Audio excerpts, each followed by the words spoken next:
Boker Tov, Shavua Tov les amis. Ce matin, de manière très exceptionnelle, en guise de halakha, je voudrais transmettre un message d'une extrême importance. Après-demain se dérouleront en Eretz Israël les élections. On aura l'occasion pour la 4e fois de participer à ce vote qui nous a fatigués, c'est vrai. Mais Rabotaï, il faut savoir de quel enjeu il s'agit. Il en va de l'avenir du peuple juif, et en particulier en Eretz Israël, qui est la référence pour le Ham Israël partout dans le monde. Il y a une guerre déclarée entre ceux qui sont pour la Torah et ceux qui sont contre la Torah. Aujourd'hui, sans aucune gêne, Lieberman a dit « Memshala bli haredim », un gouvernement sans religieux. Aujourd'hui, c'est clairement exprimé. Ça veut dire qu'au moins, il y en a un qui est franc et qui dit ce que les autres laïcs pensent. Il a dit qu'il prendrait une benne et il y mettrait dedans tous les religieux avec Netanyahou pour les envoyer à la poubelle.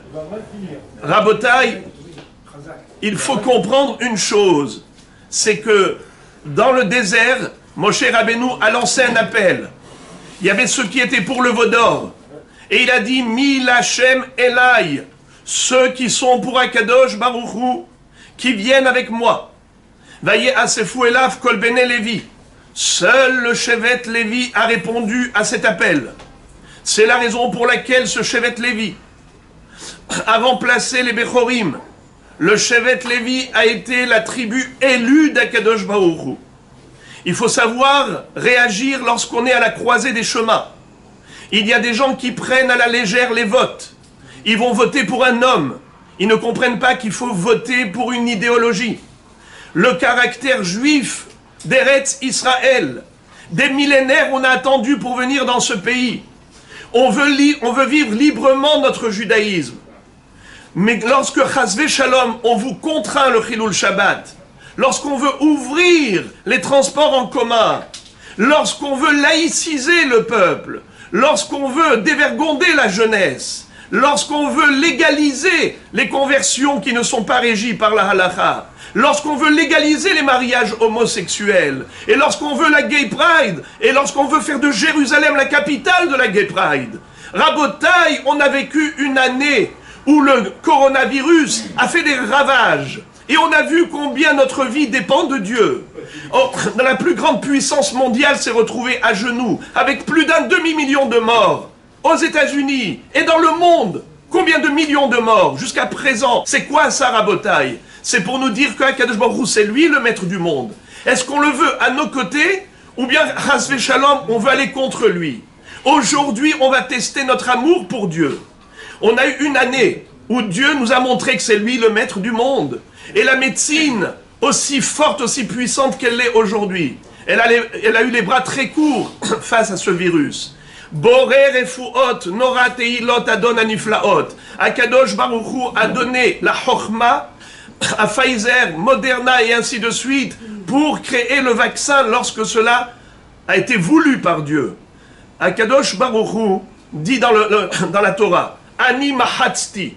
Va'ani erpa, ve'en miyadi matzil. C'est moi qui frappe, c'est moi qui guéris. Personne ne peut vous sauver de ma main puissante.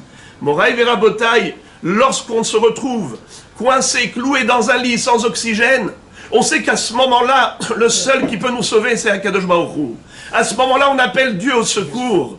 Et pourquoi maintenant, quand Dieu maintenant nous appelle et nous dit choisissez ma Torah, allez-y élire les partis religieux? C'est quoi un parti religieux? Ce n'est pas les hommes qui sont là-bas, les représentants qui m'intéressent. Peu importe, il peut s'appeler Reuven, Shimon, Lévi. Le personnage me convient pas, peu importe. Ce n'est pas la personne que je vais élire, c'est l'idéologie qu'il défend. Si j'ai un médecin que je n'aime pas, sa personnalité ne me convient pas, ce n'est pas quelqu'un que je prendrai en sympathie, ce n'est pas un ami. Mais si lui peut me sauver la vie, je vais faire la fine bouche en disant « Non, je ne veux pas que ce soit lui qui me soigne, mais ma vie est en jeu, peu importe qui est le médecin. Même s'il ne me plaît pas, sa tête ne me revient pas. Et alors? Mais il te sauve la vie. Qui aujourd'hui défend les valeurs de la Torah, du judaïsme, dans ce pays qui a été fondé par des laïcs. Cette Médina qui a été fondée par des laïcs et qui ont réussi en majeure partie. Ils ont réussi à avoir 80% du peuple, des gens laïcs, qui ne connaissent pas le Shabbat, des écoles où on ne connaît même pas le Tanakh, où ils ne savent pas c'est quoi Shema Israël. Qui va défendre la Torah? Mais qui va préserver l'âme juive? Qui va le faire, ce travail? Aujourd'hui, tout passe par le pouvoir politique. Aujourd'hui, le Bagatz est de plein pouvoir. Et s'il décrète que le Hametz rentre dans les hôpitaux, dans les hôtels, eh bien le Hametz, il rentrera dans les hôpitaux. Mais qui prend la défense? C'est qui lève le bouclier de la Torah?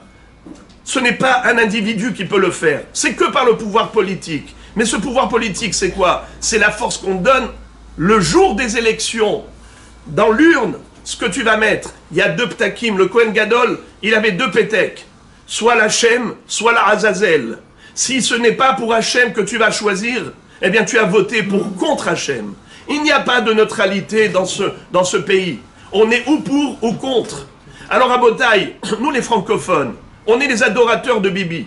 Et à juste titre, c'est quelqu'un qui a défendu son pays et qui l'a amené à de très hauts niveaux, au niveau de la réussite, sur tous les plans.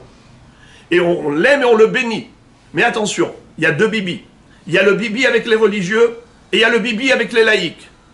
Le Bibi entouré de religieux, c'est un Bibi religieux. Un Bibi entouré de laïcs, c'est un Bibi laïque. Et le pays, il est en fonction du gouvernement. C'est un gouvernement de tendance laïque ou tendance religieuse. Rabotaï, grâce à Dieu, les partis religieux ont permis la création d'écoles juives dignes de ce nom, avec des bases de valeurs de Torah, telles qu'on les a reçues depuis le mont Sinaï. Ils ont réussi à créer des mikvaot, à construire des établissements dans lesquels évolue la Torah, évolue le peuple juif dans le bon derer. C'est ça ce que l'on veut dans notre pays, parce que c'est ça notre protection. On le sait que Vehi she'amda lavotenu velanu. On va le chanter pendant le seder de Pessah. Bechol dor vador amdim alenu lechalotenu. Ve'akadosh baruchu matzilenu miyadam. On est en permanence en danger. On n'a qu'un seul sauveur, un seul rédempteur. C'est lui. Alors si tu le chantes et que tu en es vraiment convaincu, pourquoi le jour des élections tu lui tournes le dos? Pourquoi tu vas prendre un autre pétek que celui qui représente Dieu? Vous élire Hachem ou pas? Parce que Bibi, vous l'aurez. Si vous prenez des partis religieux, vous savez qu'il y a une alliance. Parce que ici en Israël, comment ça se passe? C'est une question de bloc. Le gouche à Yamin ou le gouche small, c'est une question de bloc. Ça ne marche pas, ce n'est pas une personne qu'on va élire. C'est en fonction de son gouche, de son bloc. Donc les religieux, de toutes les façons, font partie du bloc de Bibi. Vous aurez Bibi, mais par quel biais? Un Bibi laïque ou un Bibi religieux? C'est ça, Rabotaï. C'est un enjeu d'une extrême importance. Et je vous demande de bien vouloir diffuser ce message au maximum. D'ici mardi, n'arrêtez pas. Appelez un à un vos amis, tous vos contacts. Envoyez les messages. Comprenez de quoi il s'agit. Si vous voyez que la rue est devenue totalement laïque, mais on va tout faire pour dissuader les enfants de la nouvelle génération. Plus personne ne voudra de ce judaïsme. Rabotaï, vous n'avez pas l'occasion. Moi, j'ai fait un petit tour dans les écoles, et dans des écoles qui n'étaient pas laïques à 100%, qui se disaient même carrément Mamlarti Dati. Allez-y voir ce qui se passe. Ils ne connaissent même pas l'histoire de la Megillat Esther. Alors, Rabotaï, c'est un enjeu d'une extrême importance. Je veux vraiment que vous preniez à cœur ce message et que vous compreniez qu'il s'agit ici de notre avenir, de notre devenir en tant que peuple. Je peux me taire et je suis très bien avec mon petit déjeuner, avec ma synagogue, ma communauté. Ce n'est pas cela notre but, notre objectif. Ce qu'on veut, on travaille pour le même boss, on travaille pour le même patron. Avinu sheba shamayim, nos ancêtres ont pleuré, ont dansé dans les flammes, ils ont proclamé haut et fort Shema Israël, ils ont pleuré Hachem, Vetechezena enenu beshuvcha letzion berachamim, ramène-nous en Eretz Israël. Mais on est arrivé en Eretz Israël. Rabotaï, qu'est-ce qu'on fait de ce pays? Qu'est-ce qu'on fait de ce peuple? Qu'est-ce qu'on veut voir demain de ces enfants? Rabotaï, qu'on soit d'accord sur tout ou pas, l'homme est chané. Il y a des choses sur lesquelles vous pouvez discuter. mais il y a des choses qui sont indéniables. Le principal, retenez l'essentiel. Ne vous accrochez pas à des détails, ni à des personnes, ni ceci n'en est pas vraiment juste. Ça ne change rien. Ce qui change, c'est le demain, le futur, la génération de demain. On porte tous une responsabilité. On ne nous demande pas, nous, de donner des cours de Torah à tous. D'accord? Il y a les rabbins, il y a les enseignants, peu importe. Mais chacun a une responsabilité collective et on aura un jour soit la joie et le bonheur de voir une génération évoluer dans le bon sens, soit un jour on aura des mouchoirs pour pleurer, pour dire « Ah, c'est regrettable, de voir ce pays dans un tel déclin, une telle décadence, où on va comme ça ?» Mais à ce moment-là, on te dira « C'était la voix qui était la tienne, à qui tu l'as donnée. » Aujourd'hui, ne fais pas semblant de pleurer. Ce sont des larmes de crocodile que tu vas verser. C'est toi qui auras choisi. C'est toi avec ta petite voix. Mais il y en a une, il y a 1 million de voix, 2 millions de voix, 3 millions de voix. C'est ça qui va faire toute l'histoire de demain. Bruchim Tiyu.